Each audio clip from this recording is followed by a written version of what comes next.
Greetings and welcome, operators, to the Sitrep Podcast, your source for historical military wargaming.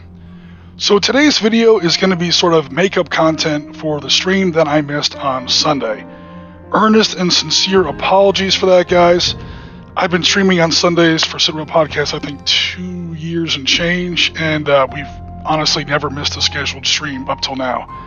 I think we've even streamed through hurricanes when it was required. Sometimes the team has stepped up and covered for me, but there's never been like a clean miss until this week. So that's 100% on me, and again, I apologize.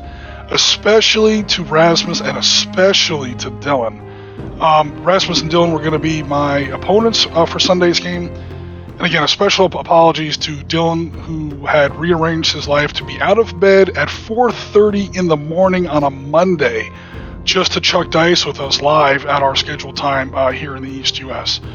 So, and then I kind of, we kind of dropped the ball on that one. So, again, Dylan, I apologize. Rasmus, I apologize. And, of course, to the whole community. That's not going to happen again. So, again, sorry about that. Next, as Bill has mentioned in his announcement on Monday, I'm going to be taking a short break from content production here on the Sitrep Podcast. I'm still going to be engaged with the community. You're still going to be able to find me on Discord. And my break is really only going to be between 3 and 5 weeks, sometime in February, probably the middle of February. And I just wanted to take a couple seconds and talk about that. 3 real reasons. Number one, I didn't really take a break at Christmas. I didn't take the break at fall. I didn't really take any of the team breaks. It's time for me to finally take a break, not to put too fine a point on it. Number 2, as you guys saw through Trenton, the Trenton content we came out with in December, Trenton was a metric ton of work to get that crushed out. The sort of cost for that was I kind of blew off Christmas. And my girlfriend Jennifer is really into Christmas. I feel like I kind of let her down. January is her birthday month, so it's time for me to reverse course and sort of make it up to her. So, that's the reason number 2. Reason number 3 is admittedly perhaps most important. As some of you may know behind the scenes quietly, I'm transitioning roles in my professional life. So everything's cool. Trust me, I've got tons of options and offers on the table. In fact, if anything, I've got too many. It's getting really confusing. I've got to, sort of let the dust settle a little bit. I got to assess my options. I got to take the best role. The role that I really want, I'm almost positive I've got. But again, there's a lot of uncertainty right now. And no matter what happens, I'm going to land one of these roles. And some pretty important people in the industry in which I work have really stepped up for me. And I can't let them down. So starting a new job is always a bit of a ramp up, as I'm sure everybody knows. This one's going to be even more so because, for a whole bunch of other reasons that I probably don't want to get too detailed into.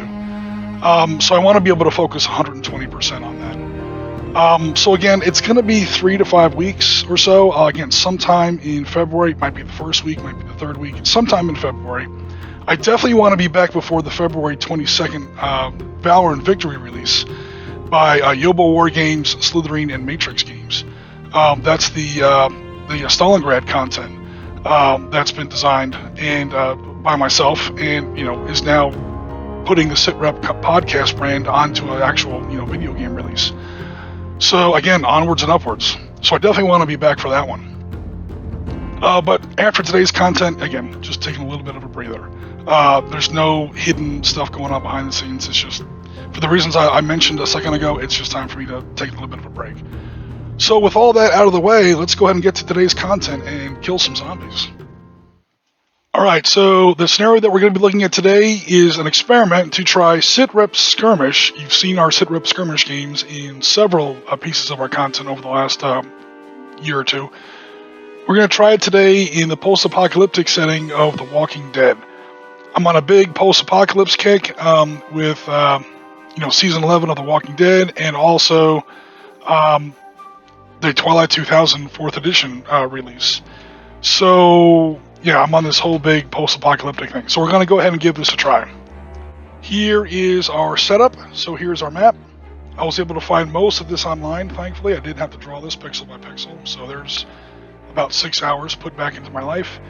We do have an adjusted turn sequence because we do have, zombies. We do have villains that are the equal to the heroes, as opposed to previous games of Sitrep Skirmish where the operators had a clear training advantage over the militia, air quotes.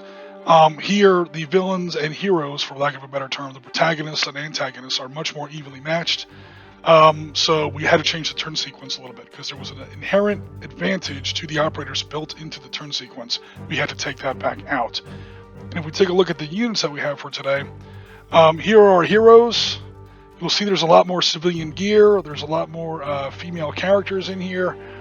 There's nobody here in bikini chainmail or anything else like that. This is, somebody that you might see, either a female mercenary, a female post-apocalyptic survivor, a female operator.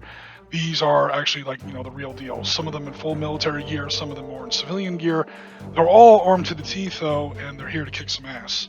We also have some new villains drawn up here. Notice some of these villains now have strictly melee weapons. Because again, if you've seen The Walking Dead, you know about the crossbows, you know about the longbows, the hammers, the pickaxes, and stuff like that. So we're bringing that into it. We're sort of enhancing the melee combat because of zombies.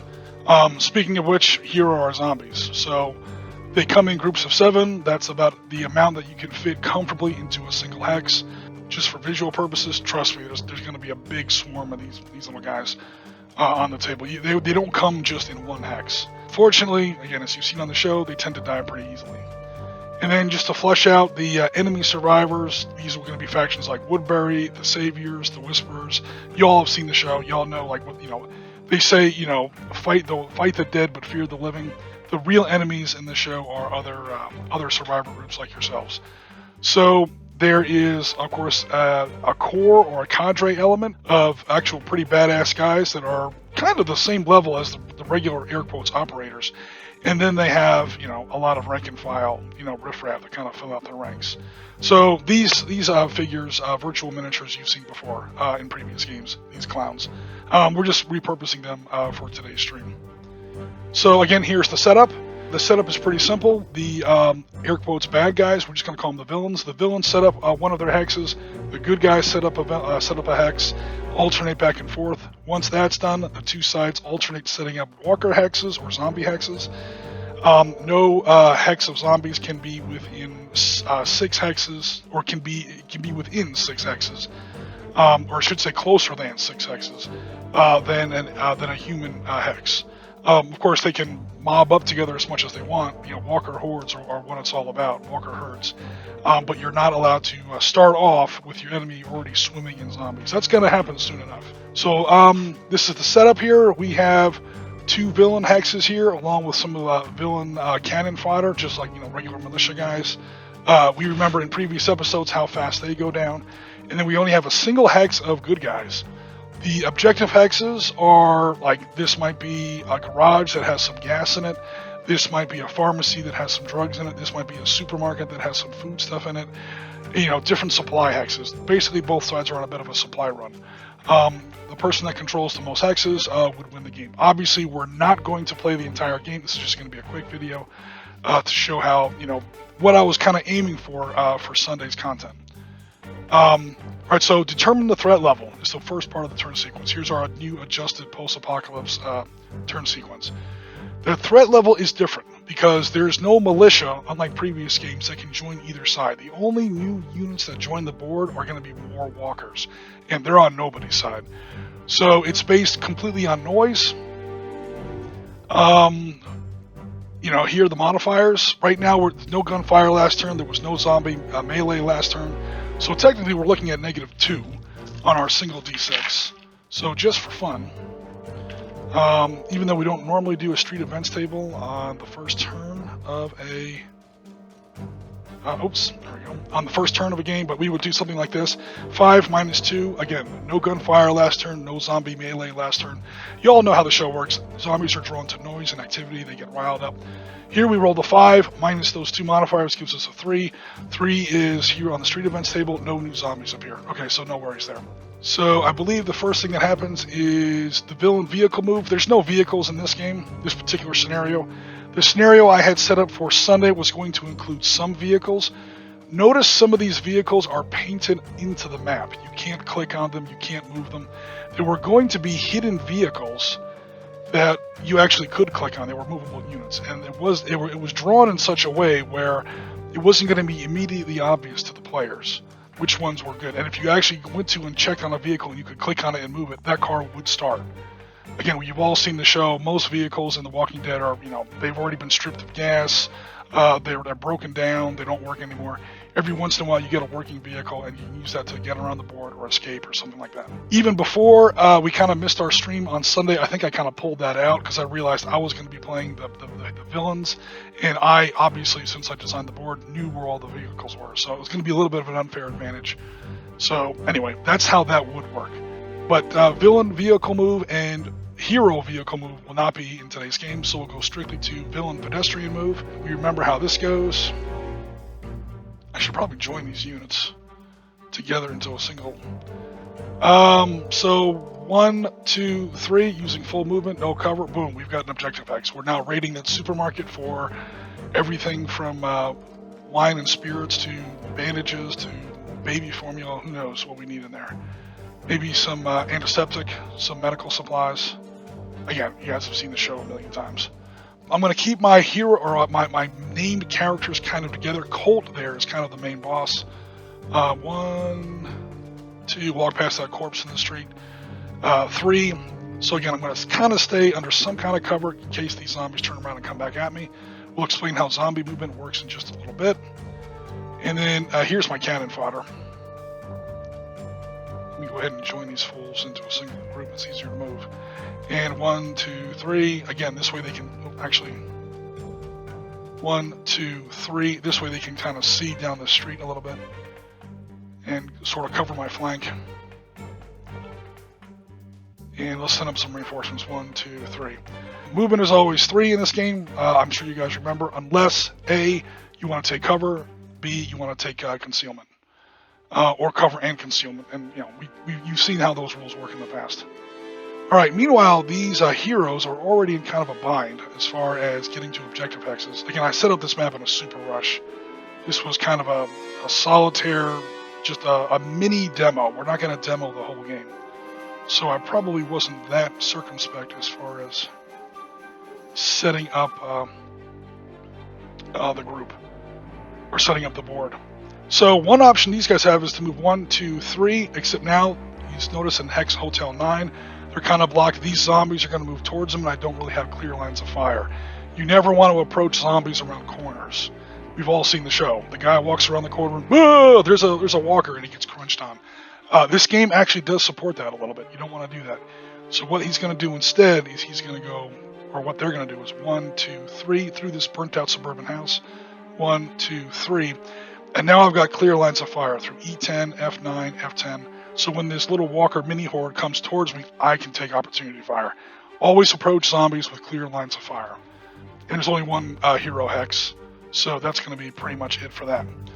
Okay, so we've done all the movement phases. We now do zombie movement. Zombies always move at 2 hexes, no matter what. They never take conceal, they never take concealment. They never take conceal or cover, and they automatically move towards the closest human unit, no matter which side he's on. And if they're equidistant between 2 units, especially if they're on the opposite sides, you just 4-up it to see which way they go. So clearly, this is probably the dumbest move in the history of the business, but they're zombies, man. They literally just take their 2 hexes, they walk right towards this group here. They can't quite reach the group, so there'll be no biting, there'll be no zombie melee phase. These guys clearly move right down here. These guys, the closest one is, let me see here, 1, 2, 3, 4, 5, 6, 7, 8, 9, 10. 1, 2, 3, 4, 5, 6, 7, 8, 9. They move north. So once the zombies start walking towards you, it's clear that you are now definitely going to be the hex that they're closest to next turn. It's a snowball effect. And that's intentional. That's the kind of thing that always happens in the show. You see one walker, you kill him, that noise draws 2 more, you kill those 2, that noise draws 6 more, draws 20 more, before you know it, you're in the middle of a herd. And that's when you start losing characters. It's not even the season finale, so what the hell? How can so-and-so die? It's not even the last show of the season. But we all see the show. We all know how it works. Sitrep Skirmish was originally designed to replicate a Michael Bay movie, of all things. That's kind of one of the reasons this system is sort of hung around here in our little Sitrep podcast ecosystem, is that it's built from the DNA up to be kind of cinematic. So it fits for like movie or TV type scenarios like The Walking Dead. All right, so now we've done all movement. There's going to be no zombie melee. Let me make sure you can see that. There's going to be no zombie melee here in the turn sequence because nowhere is there zombies in the same hex as human characters. We're going to do hero small arms. All right, so hero small arms. Now, even if these zombies could have reached, let me zoom in a little bit. Even if these zombies could have reached, of course, now I can't find them. Oh, where did they go? I'm in the wrong zip code here. Here we go. Even if these zombies could have reached the, I almost said the Americans, could have reached the hero players, that's okay because they could have taken opportunity fire.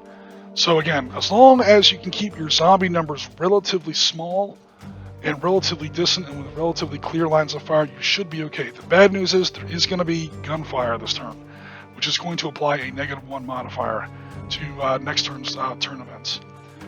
So we have a marksman, that's Erickson with a D12 plus 1. Zombies, as you can see, get 0 for firearms. Zombies do not carry guns, thank God. They get a D4 for melee. They literally have to bite you, and biting takes a long time. It's basically a 2-stage attack. It's not like a quick knife strike or a sword strike. You have to grapple, then you have to bite. And biting is a long process, as we've seen on the show. So their zombie attack is pretty weak. There are special rules, though, for the disease. When you get bit, you're pretty much doomed, as we see on the show. You take a decent enough bite. You do get that one check, as usual in Sitrep Skirmish, you do get that one sort of miracle medic check, and if the medic rolls a natural 6 on a D6, you might survive. That's they either cauterized it in time, they amputated it in time, he bit you on the wrist and you chopped off his forearm, or the bite just didn't get deep enough. Somehow you lucked out, but that doesn't happen often. Usually you're doomed. You might make it through the rest of the game. However, you're going to be a zombie after that, as again we've seen in the show. If you get killed by a zombie, 2 zombie bites automatically kills you. You drop dead, and then you turn into a zombie on the next street event phase. If you get killed by firearms, and you get run over by a car, any other ways you can get killed in Sitrep Skirmish, you make a D6 roll. On a 1 through a 4, you turn into a walker. The next street events table. On a 5 or a 6, whatever it is that killed you happened to crush your brain and inflict enough cranial trauma to where you don't actually rise again as a walker. There's also rules, obviously, in this turn sequence for mercy shots. So if Miss Higgs gets bit and she's about to die and she's about to turn into a zombie, obviously Michaels, Oscar, or Erickson can use their attack rather than fighting zombies to put her mercy round into Higgs and make sure that she is done and she doesn't come back. Again, Walking Dead, kind of a grim setting, which we're trying to replicate here. Speaking of replicating, let's go ahead and get shooting on some people. So first of all, we've got our boy Erickson, and here is where I realize I don't have a D12 ready. Okay, here we go. So D12 plus 1. Oh, what I meant to say was 0 on attack for firearms, obviously. D4 for defense. I'm sorry, for melee attack. They do have a D6 defense dice. And the reason their defense dice is higher than their attack dice is you do have to get a shot in the head. Obviously, as we've seen in the show, you can put as many bullets as you want into a walker or into a zombie. It doesn't matter. You have to get a cold headshot. So we quickly fix that, or represent that, abstractize that, with a slightly higher defense dice. So they're not armored, they're not well trained, they're not taking cover. You have to get a headshot. Cool. So here we go with Erickson, D12 plus 1. He's got the long-range sniper rifle or hunting rifle, who knows, some sort of scoped long arm. And he's going to try and take down the first walker. 7 to 3, absolutely no worries. It's no problem to throw walker down. Higgs gets 2d10. She's going to split her fire into 2 attacks. So, because she has 2 dice, she's going to roll her d10s separately. So first walker, 10 to 6, boom, got that one. Second walker, 8 to 3, got that one. She puts 2 down. Next, Michael's 2d10. He's going to go ahead and do the same thing. He fails. He misses on his first shot. Michael's second shot. 5 to 6, he also misses. Come on, Michaels. Higgs is carrying all the water here. Oscar's got a 4d8. He's going to put 2 bursts of his M249 saw into 2 more walkers. So far we've got 3 walkers down. And now we're going to have, hopefully, 2 more walkers down. Okay, 5 loses against the 6. The 7, however, does beat the 6. That's 4 walkers down. Higgs puts the rest of his saw fire. And 1 and 1 and 4. Okay, so he also missed. So there are now, put down a total of 4 walkers, which means there's 3 left in that hex. That's less than optimal. Okay. Straighten that out a little bit. Alright, cool. So there's our new zombie hex. There's probably going to be zombie fire next turn, depending on whether or not... Now, or the heroes can simply run away. The heroes have a maximum movement of 3. So the next thing that happens is going to be, on the next turn, hero movement phase. Takes place before zombie movement phase. So I can just turn around and book my 3 hexes, 1, 2, 3, and he won't catch up. I can even move 2, and they won't completely catch up. Here's the problem. They're pushing me away from the pharmacy. And what happens if there's another walker horde behind me? Or a river, or a building that's locked, or all kinds of other scenario conditions. You're gonna mow down tons of zombies, as we see in the show. Every once in a while, a series of bad circumstances are gonna line up against you, and you're gonna find yourself trapped. Or what if there's an enemy guy, like actual humans, and he's got an old National Guard M60 on the roof there in L10, and you back up. Yeah, you got a choice: eat M60 fire, or get, hopefully fight off some zombies by hand. Again. Zombies, fighting zombies by hand, especially when you outnumber them, you're pretty safe. But again, a bad roll, and you just got bit. All right, I think that's the only good guy fire. There's going to be some enemy fire here, or some villain fire. These guys aren't nearly as badass. We'll start off with the world's most preposterous shirt here. Oops, that's the wrong tool. All right, here we go. World's most preposterous shirt, 1d4 versus 1d6. 2 to 4, he definitely missed. Next, Miss Chica there with her AKSU, 2d4 versus 1d6. She also missed. Come on, man. The villains are going to get chomped here in a second. Next, we're going to do 2d6 with an AK-47. And that is a 6 and a 4 versus a 6. A tie is always a miss. They also missed. Guy in the green camouflage shirt, also with an AKM. Finally, one guy put down 1 zombie. Great. These guys kind of suck, man. And these guys, you know what, just to give them a break, let's go ahead and say that they can also fire. Yeah, they're shooting out the windows of this building here in Lima 3. So 2d4 for the first, my girl there in her jeans, 2d4 versus, am I in range? 1, 2, 3, yeah, I'm in range. 2d4 versus 1d6, actually. 2 to 3, she misses. 1d4, wife beater with a pistol. 1 to 3, he misses. Man, these villains are terrible. 2d6 versus 1d6. Finally, he knocked down 1, and then Mr. Green Baseball had 2d6 versus 1d6. He also failed, 3 to 3. A tie is always a failure. So again, the 2 whole hexes only killed 2 zombies. We may see some zombie combat here pretty soon, unless they run away. And I think that's about it. Oh no, we got some guys here. These are some actual pretty good characters. Okay, Kane, ironically named Kane, he's a strictly melee guy. Notice he's got a big axe and a big sword. He's got a 0 long-range attack and a D12, so he actually wants to get into combat. He is a guy almost like Beta in The Walking Dead. You don't want to run into him in a dark alley. Then we have Benning and Colt. These are named villains. These are actual stars on the show, so they got better attack dice and better defense dice. 2 D8s. We'll take Colt first. You know what? Colt is going to try and get crazy. He's going to try and put down 2 zombies by splitting his dice pool to 1d8 each attack.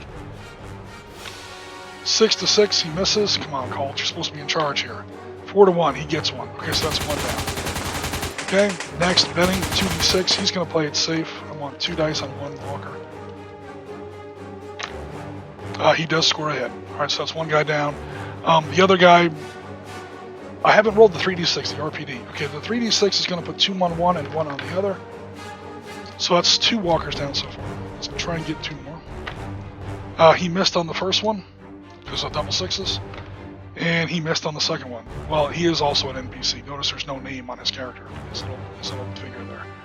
So we only knocked down, we only knocked down 2 walkers on that one, which means we're probably going to see some walker combat next turn.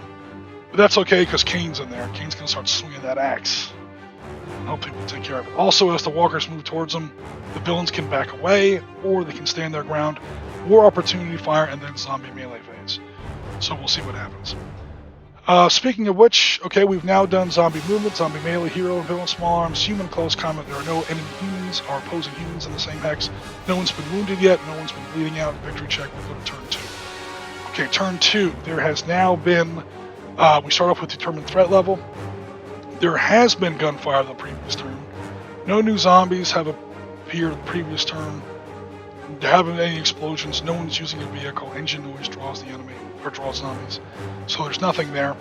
That leaves us only with really -1. So a d6 -1 to see if any new zombies appear. 6 -1 becomes a 5. Sorry, a 6 + 1 becomes a 7. 2 new zombie hexes appear. The hero player places them. They must be at least 4 hexes away from any combat unit. Okay, so I need 2 new fresh zombie hexes. So zombies are now piling up. They heard all the gunfire and they are appearing. I cannot place them closer than 4 to an enemy unit. You know what? Just for fun, I'm gonna mob up on these villain cannon fighters. 1, 2, 3, 4. The rule says it must be at least 4 hexes away from an enemy unit. 1, 2, 3, 4. Okay, that's 1. 1, 2, 3, 4. Okay, so yeah, that noise drew a crap ton more zombies down this little suburban street. These guys are now in a lot of trouble. They may have to fall back sooner rather than later. Okay, so we've done determined threat level. We've done roll street events table. Now we go to villain, like a no vehicle move, villain pedestrian move. I was about to leave them in 1, 2, 3 because I wanted to get some zombie melee combat, but there's going to be some zombie combat melee here. So we're going to go ahead and leave that all for now. Other movement. Okay, I'm going to go for the other objective hex. Oops. 1, 2, 3. So again, I'm kind of staying away from the zombies there, but I'm heading to that next objective hex. We're on a big supply run here. All right, now it is time for the next. Or for the heroes to move. Okay, down here are the heroes. The heroes have a number of choices. They want to get to that supply hex. But, so if they move even at full speed 1, 2, 3, the zombies are still going to be coming after them. So I'm going to go ahead and do that. I'm going to go ahead and be brave. We're going to go ahead and do a Rick Grimes here. 1, 2, 3. He's now in the open street. We got some guys kind of pointing backward because we know these zombies are going to be coming after us. Zombie movement is pretty predictable. Again, that's by design. We've all seen the shot. However, we don't want to get too close to these fools. We want to make sure that this bigger horde to the north remains closer to these guys than to us because of how zombie movement works. In fact, I may have already moved a little too close. But again, I want to get to that objective base. Alright, speaking of which, let's go to zombie movement. These guys are definitely closest to those people in the north. 1, 2, 3. Oh, well, I'm sorry, 1, 2. Zombies always move 2 hexes. Now, this is a little bit 1, 2, 3, 4, 1, 2, 3, 4, 1, 2, 3, 4. Okay, they're exactly equidistant. This group is equidistant to these heroes and these villains. So I'm going to dice it. 4 up, they head toward the villains. 6, they head toward the villains. Alright, the heroes caught 2 breaks there. 1, 2. We caught a break which way that little mini horde went, and we caught a break where these 2 new hordes showed up. There are other results where, you know, 1 horde shows up and the villain places them. 1 horde shows up, the hero places them. 2 hordes show up, or 2 hexes show up, the villain places 1, the hero places 1, and so on. So there's different results. Usually the higher the adjusted number, the worse for the good guys. So these guys clearly, these guys are going to stand their ground because again, I want to see some zombie combat. So that means that for this zombie 1, 2, we now have zombies in the same hex as humans. Hold on, these guys closer now? 1, 2, 3, 4, 5, 6, 7. 1, 2, 3, 4, 5. Oh yeah, not even close. Now, notice they are closer to this enemy unit than this enemy unit. Or really early. 1, 2, 3, 4, 5, 6, 7. 1, 2, 3, 4, 5, 6, 7. They're equidistant. So again, I'm going to roll to see which way these two, or which way this horde goes. Is it closer to this unit or closer to this unit? I'm pretty sure this hero, or I should say villain, this villain, Hex, is going to be able to mop up these zombies with no problem.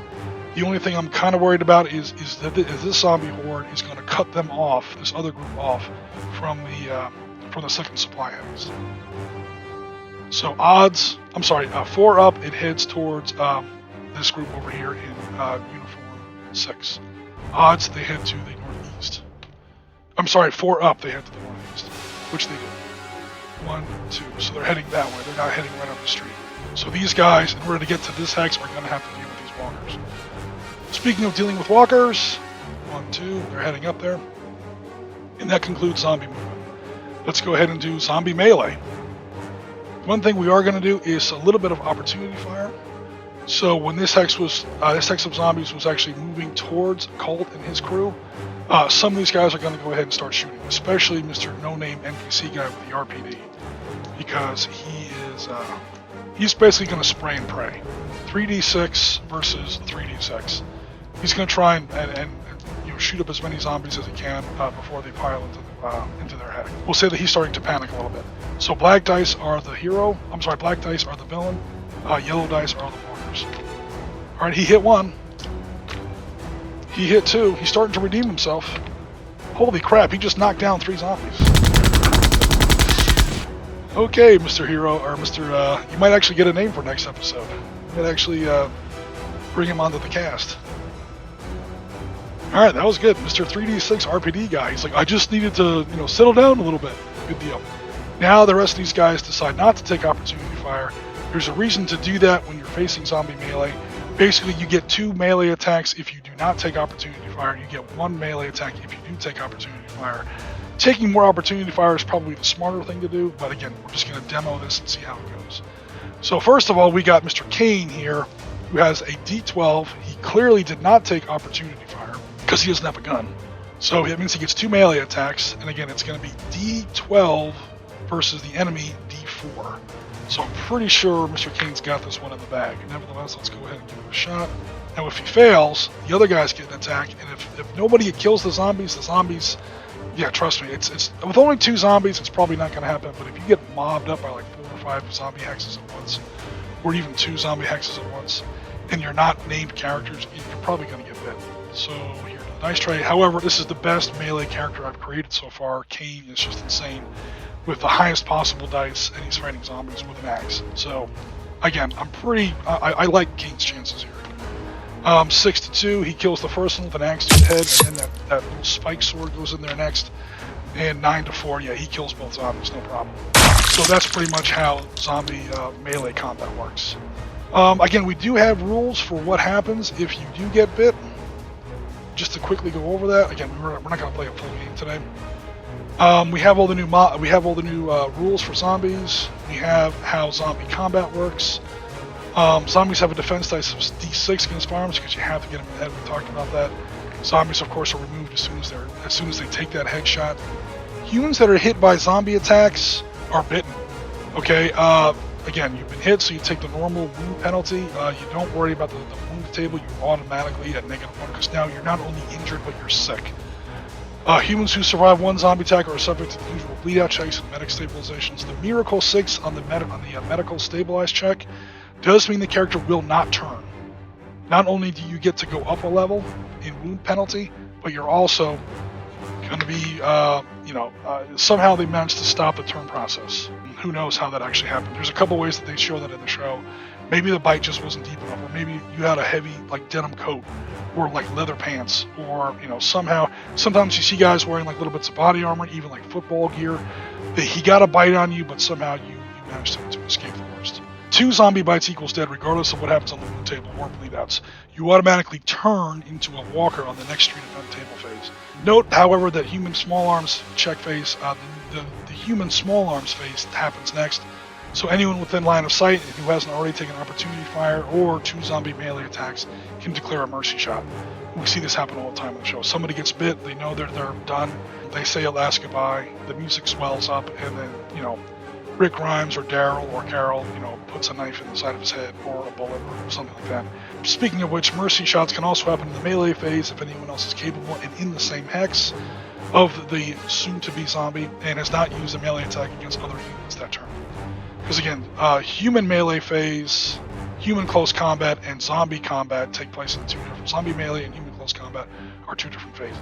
Any human figure that is killed has a chance of turning into a zombie. When a human figure is determined to be killed, roll a d6. We already talked about this. On a 1 through 4, you turn into a zombie. You were hit in the chest, in the leg, you bled out. However, a 5 or a 6 indicates that sufficient cranial trauma has been inflicted and that person will not be coming back. This roll is made regardless of how the person was killed, unless they were bitten by a zombie bite, unless they were killed by a zombie bite. If you were killed by a zombie bite, you're turning into a zombie. Period. Unless somebody mercy kills you. So those are the basics about how this is done. We're not even really going to finish turn 2, guys. Again, I'm trying to keep this one nice and short. That was kind of what we were going for here with Sitrep Podcast in the World of the Walking Dead. It's not only for, the zombie apocalypse. We were also talking about maybe looking at this sort of maybe in the world of Twilight 2000, now that the 4th edition release has come out. The question immediately comes up to, why don't you just play Twilight 2000? We're also working on that. Not 100% sure if that's going to go because I'm reading through the rules. I'm still learning the rules, and there's a lot of physical components I don't have. The game comes with special dice. The game comes with event cards. Yeah, there are ways to get around that if you have the PDF copy. It's kind of a pain, but we'll see how that goes. I definitely love the Twilight 2000 setting. When it comes to settings, I will take Twilight 2000 over Walking Dead any day of the week. I'm not a huge zombie fan, believe it or not. So, who knows? We might do some Twilight 2000. That also depends whether or not we can get a group together. If not, we might come back and do some Sitrep Skirmish in The Walking Dead, or maybe even Sitrep Skirmish in the world of Twilight 2000. It's all easy to do. Sitrep Skirmish is written to be very malleable and adaptable to different settings. So stay tuned to see how that works out. For now, this is A Risk Any Gem. Again, I'll be back sometime in middle of February. We're calling it for now. That may adjust by a week or 2 either way. But for now, this is A Risk Any Gem signing off. Thanks to everybody for coming out.